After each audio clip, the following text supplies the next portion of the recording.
இந்த தெருவை நன்றாக பாருங்கள். இதுதான் பாளையங்கோட்டையில் உள்ள 8வது வார்டு. சீவலப்பேரி சாலையிலிருந்து மங்களம் ஆஸ்பத்திரி வழியாக செந்தில் நகர் செல்லும் வழி இது. இந்த ஆஸ்பத்திரி முன்பு பாருங்கள்.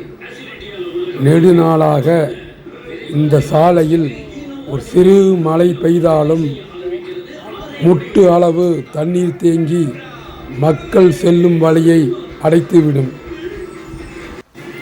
இது இந்த ஹாஸ்பிட்டலுக்கு வரும் நோயாளிகளுக்கு எவ்வளவு கெடுதல் என்பது இந்த ஆஸ்பத்திரி நிர்வாகத்திற்கு தெரியவில்லையா? இந்த பகுதியில் அதிக விஐபிக்கள் உள்ளனர்.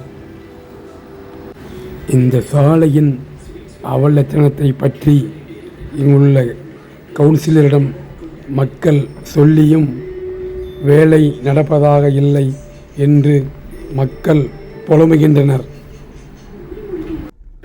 இதை அடுத்து உள்ள 9வது வார்டை பாருங்கள். மிக அருமையாக ரோடு அமைத்து மக்களின் தேவைகளை பூர்த்தி செய்கிறார் அவர். செந்தில் நகர் மக்களின் ஏக்கம் தனியுமா?